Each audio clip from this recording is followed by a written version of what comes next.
Marlins and Rockies ending their 4-game series after breaking his string of 5 straight quality starts with a loss to Milwaukee. Nathan Eovaldi looking to lead his team to a series victory over Colorado against Juan Nicasio. And in the second inning, Nicasio gets Donovan Solano to lift one. Foul territory right field, and Charlie Blackmon, the right fielder, comes a long way to make the sliding catch. Good effort there from Blackmon. In the bottom of the inning, Eovaldi sits down Jonathan Herrera. And we go to the 6th, still 0-0. Michael Kadire up. Who knows what that ball's going to do? Morrison stays with it, reaches. Did he hold it? Yes!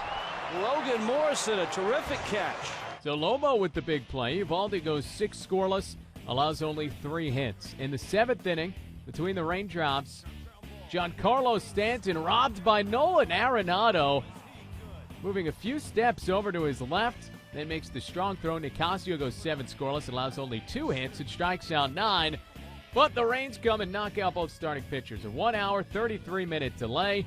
And in the 8th inning, Adam Ottavino with the wild pitch. Rob Brantley comes in, 1-0 Marlins. In the 9th, Stanton hammers this to left field, and that's going to go for extra bases. In comes Christian Yelich, and it's 2-0 Marlins. Now 3-0 later in the inning. Donovan Solano up with a man on.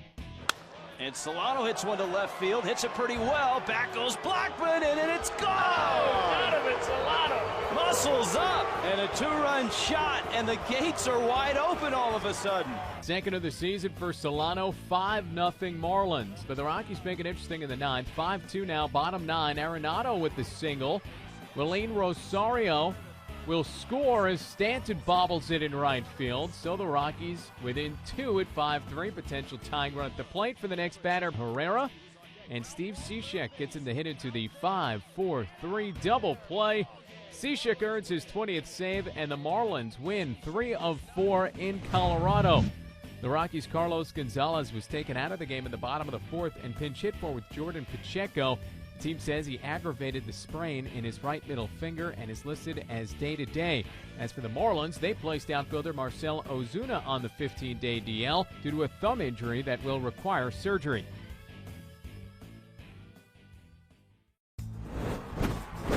Blue Jays hosting the Astros at Rogers Center. Mark Burley looking to get Toronto back in the win column for the first time in a long time. In the top of the 2nd, he gets J.D. Martinez on strikes. Then Brett Wallace also goes down. And then Justin Maxwell with a swing and a miss as Burley strikes out the side. Our game still scoreless, bottom 4. The Jays have a man on with 2 men away for Edwin Encarnacion facing Eric Bedard. Encarnacion shoots this one into right field.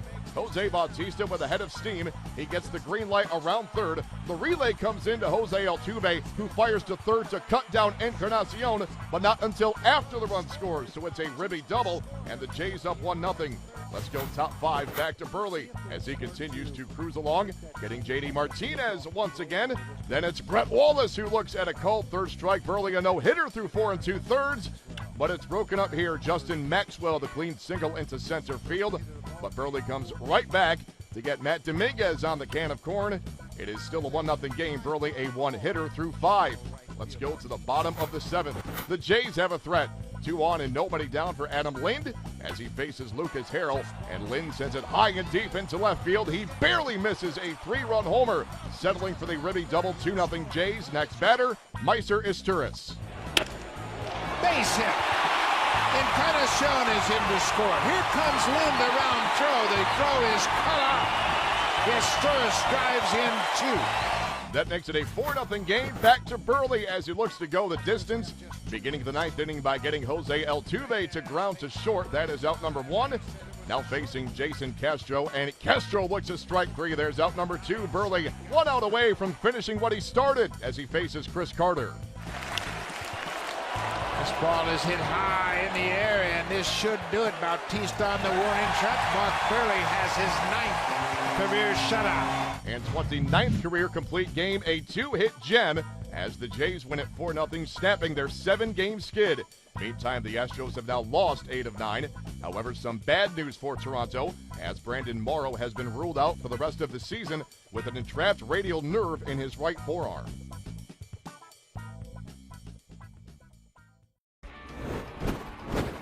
Rain delaying the Red Sox and Orioles in Baltimore for 27 minutes at the start, but once the game got going, there was plenty of action. Top of the fourth, it's 1-0 Boston, and Stephen Drew steps in with 2 men aboard.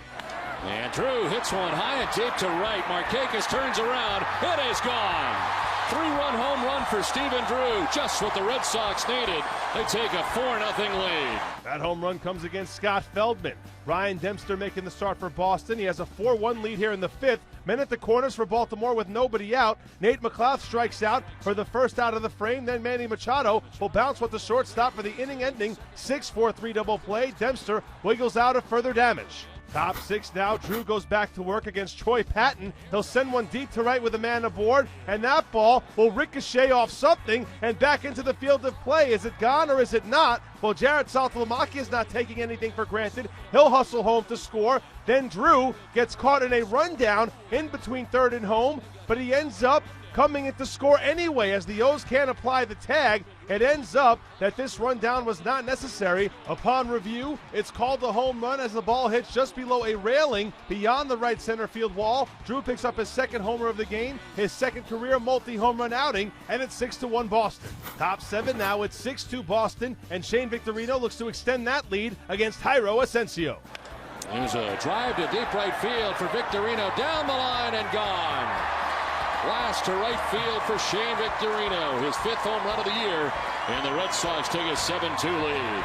But 2 batters later, the real fireworks begin. David Ortiz at the plate against Asensio. On a 3-0 pitch, Ortiz appears to call time. Home plate umpire Tim Timmons does not grant it, then calls a high strike. Ortiz can't believe it. He had already tossed the bat away and was ready to take his base. Instead, the at-bat continues. The next pitch from Asensio is called a strike as well. Ortiz does not like that one either. The count runs full. And on the 3-2 pitch, Ortiz strikes out on the breaking ball, and Big Papi is not happy. He has some words for Timmons on the way back to the dugout, and once he gets there, Ortiz goes berserk. He takes his aggression out on the phone casing inside the dugout. He destroys it, and Big Papi is ejected from the game. He then tries to go back on the field and go after Tim Timmons. John Farrell has to restrain Ortiz. Dustin Pedroia even has to get involved. Ortiz's night comes to an abrupt end. The phone casing in the dugout is destroyed, but the phone still works. Not a complete loss for Boston. In fact, not a loss at all. The Red Sox win this one 7-3. The Red Sox remain a half game back of Tampa Bay for first place in the American League East. Ryan Dempster records win number 6 on the year, but his first since June 25th, and Stephen Drew ties his career high by driving in 5 runs.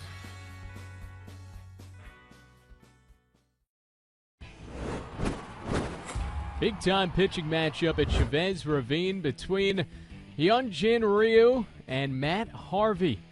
Ryu in the first inning dealing with Juan Lagares, and Lagares showing some pop. His 4th home run of the season, a solo home run into the first row there.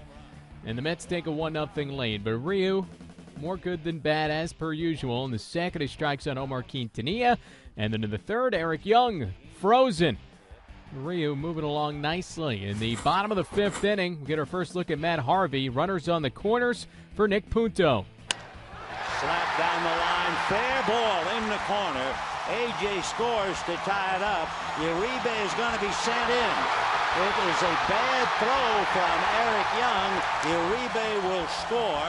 Into second goes Punto, and the Dodgers have turned it and lead 2-1. The Dodgers grab the lead in the top of the 6th inning. Marlon Byrd to short, and Punto makes the great diving stop and then gets Byrd at first base. Offensively, defensively, Punto doing the job. At the bottom of the 6th inning, 2 on, 2 down for A.J. Ellis. Fastball hit into left field. 1 run will score. Here comes Puig to score. Ellis goes into second base on the throw that gets away at home plate, and the Dodgers lead 4-1. The Dodgers rack up 8 hits against Harvey, who surrendered 4 runs in his 6 innings of work. Ryu still going strong in the 7th, the man on in scoring position, and he gets Quintanilla to fly out to right field. Ryu goes 7 innings, allows 1 run on 5 hits, strikes out 3. 9th inning, it's a 4-2 ball game. Kenley Jansen on for the save, and he gets Ike Davis to ground out to second base. Jansen with his 19th save, and the Dodgers win 4-2.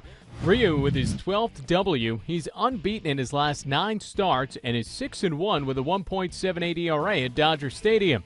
LA able to knock off Harvey, just the right-hander's 4th defeat on the year, and the Dodgers stay hot. They've won 7 straight and are 22-3 in the second half.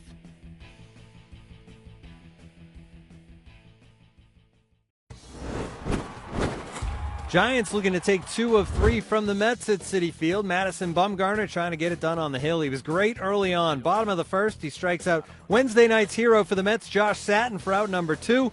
Then he sits down Daniel Murphy to end the frame. 5 strikeouts through the first 3 innings for Bumgarner. Top of the 4th, still no score. John Neese on the hill for the Mets, facing Juan Perez with runners on the corners. And Perez, the single to right center field. Hector Sanchez scores. That made it 1-0. The Giants would add 1 more in the frame and take a 2-0 lead. Bottom of the inning, though, the Mets strike right back. Satin on second, and Murphy comes through with the base hit to center field. That'll score Satin, and the lead is cut in half. It's 2-1. Later in the 4th, Murphy now on second. Hut shot by Juan Lagares, but Joaquin Arias, the nice stop at third base, and he throws to first to end the frame. Bumgarner settled down after that. Bottom 5, facing Travis d'Arnaud. Strikes him out for out number 1. Then Omar Quintanilla swings at 1 in the dirt. Hector Sanchez throws down to Buster Posey. Nice leaping grab out there. And then John Neese goes down to end the frame. Bumgarner, 9th K of the game. Bottom of the 6th now. Runners on first and third, 2 down. Bumgarner facing Wilmer Flores. Swing at a shot that hits Bumgarner in the foot. Ricochets over to Posey. He short hops it at first and then takes it to the bag. The inning is over. Kick, save, and a beauty. KNBR on the call, and that's just the way they drew it up to end the inning. On to the bottom of the 7th, Mets threatening again with 2 on and 2 outs. Bumgarner's 110th pitch. He gets Eric Young to ground out to shortstop, and that was his final pitch. He goes 7 innings, allows just 1 earned run. He strikes out 10. He has 199 punch-outs on the year. Bottom 9 now, Mets with the tying run on second. Javier Lopez pitching with Sergio Romo unavailable, facing Anthony Recker. 3-2 pitch. Struck him out swinging. He came back with another curveball on the outside, and the Giants have beaten the Mets to take the series 2 out of 3. KNBR again on the call, so the pinch hitting Recker can't get it done, and the Giants win it 2-1. It's Lopez's first save of the season, secures Bumgarner's 13th win. Bumgarner now has gone 19 straight starts with 3 earned runs or less, longest streak by a Giant pitcher since Tim Lincecum in 2007 and 2008. The Giants will stay in New York to take on the Yankees over the weekend.